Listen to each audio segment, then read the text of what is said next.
Right, so I just made a video talking about Socrates and the Socratic method, kind of, yeah. So now I'm going to talk about another piece of information that we had to read about Socrates. And this was Socrates as a psychoanalyst even. And this is interesting because psychoanalysis only really came about quite recently, so within the last couple of 100 years, probably stemming back to Freud, I would say. So psychoanalysis is like, I guess, a form of psychology.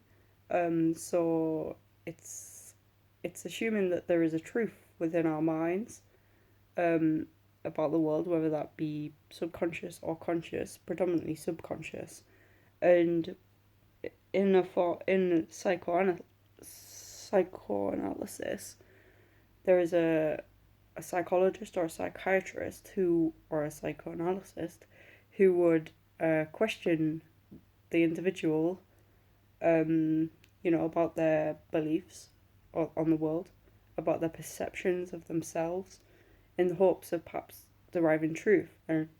And this is something Socrates did.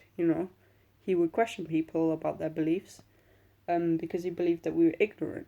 And the ignorance, I guess, is a conscious. Well, maybe you can be unconsciously ignorant, but our ignorance is a result of perhaps suppressing the core beliefs that we have, the things that we've been taught by culture or our parents.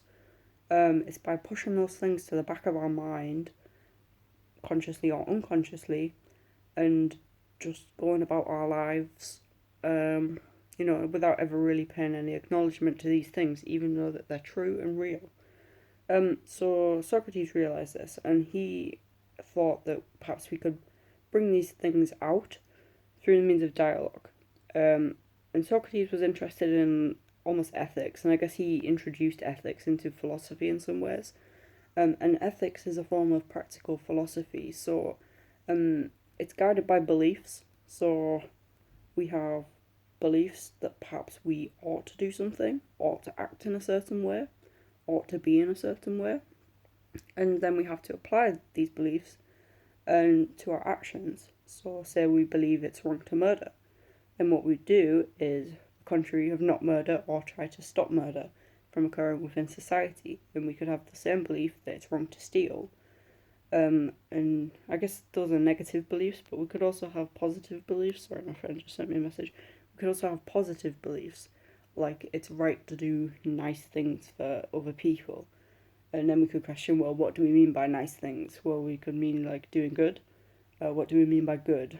I don't know. And then I guess you'd give a list of examples in the case of ethics anyway, because ethics is practical, so I'd have to give practical examples of doing good things, because the words are almost the words' meaning are almost contingent upon the context of which they're used to relate to Wittgenstein anyway.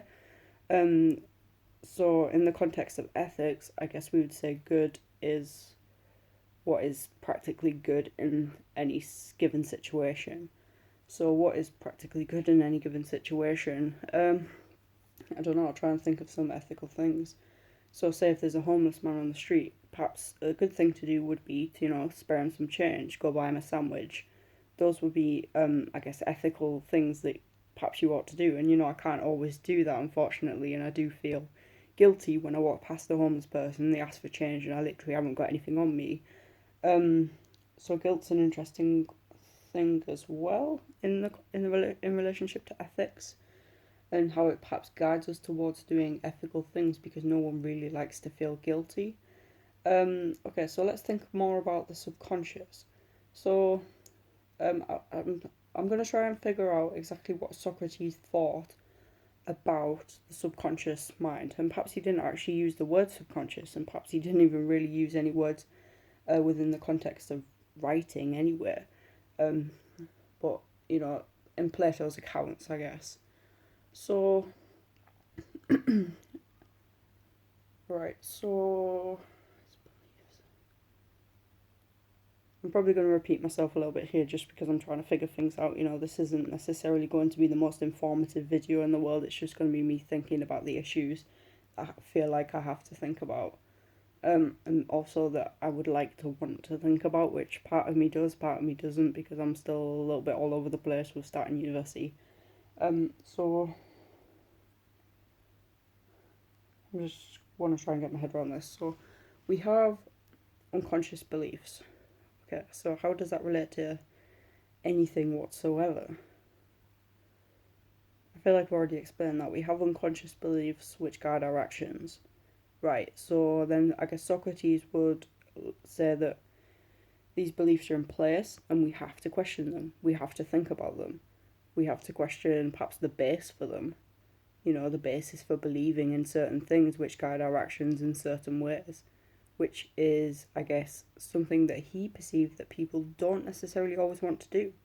And even in today's society, you can see that, you know, people don't want to be constantly questioned about the framework of which their reality is predicated upon, because that's it's almost questioning your whole identity when you question your beliefs, and that's what Socrates wanted to do, I guess, to arrive at truth. And maybe he thought that we couldn't actually arrive at truth, but we could certainly get closer to it, because arriving at absolute truth, wouldn't that be knowing all of the answers? And that would be, I guess, contrary to what Socrates believed philosophy was, or at least acted as if philosophy was.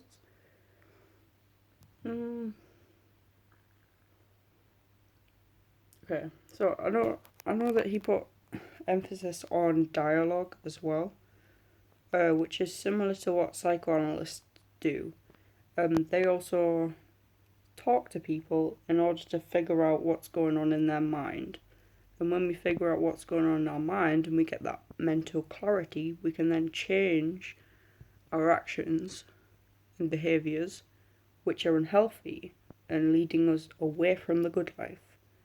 So I guess that's one of the commonalities between Socrates and psychoanalysts. It is that they believe that we have a subconscious mind with subconscious thoughts, feelings, and beliefs which guide us through life. And the ultimate goal for the Greeks was to attain the good life. We could say Aristotelian terms, eudaimonia, however Aristotle came after Socrates. And that is also what psychoanalysts do in today's society. They question people who perhaps are struggling to achieve what they want in life, and with the hopes of improving their life. And improving their life would be, I guess, moving towards the good life. It's assuming that there is an up and there is a down, and that we're actually able to get closer to that up. And I think that's what Socrates also aimed to do. But I guess the difference between Socrates and the psychoanalysts is that Socrates wasn't necessarily always doing it to improve people, because there wasn't really much choice in it. You know, people would debate with Socrates and they would often get quite annoyed at what he was saying. Whereas with psychoanalysts, people go to psychoanalysts on purpose. They go to a psychoanalyst because they assume that they've got years of experience under their belt that basically can,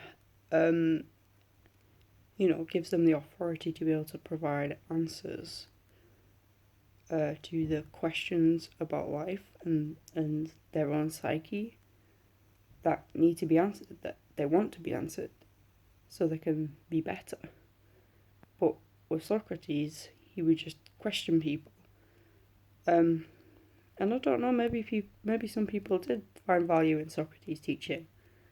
And perhaps that was problematic, because part of the value of Socrates' teaching was teaching people to think for themselves, and by teaching people to think for themselves, I guess that was a threat to the Greek democracy at the time.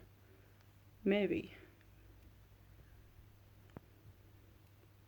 Because it gave power to the people. And you can say you're in a democracy, in a democratic society, but if the people aren't educated and the people aren't thinking for themselves, then the power still resides at the top, because the people don't know what they're voting for. They don't know, they're not making informed decisions, they're still highly subject to influence. Because I guess they're controlled by the subjective beliefs within their mind, which are perhaps in turn controlled by the state, and by society, and by parents. So I guess you could say Socrates was in some ways a postmodernist, even though I know postmodernism is a term in contemporary societies from the 20th century, so maybe you can't really apply a contemporary label to someone who was, from, when was it? 300 and 430 BC? Maybe you can't, but he does seem to fit that sort of category. Then again, the postmodernists say there is no truth, and that's not what Socrates was saying. Socrates was saying that we can't know the truth, or we can't know if we can know the truth because we're ignorant. I guess he recognised that we're confined to our own human perspectives, and that our stories that we tell ourselves about the world aren't always necessarily true because of our biases. I think that makes sense. Okay, so yeah, I feel like that. I feel like I've clarified my thoughts a little bit on that topic.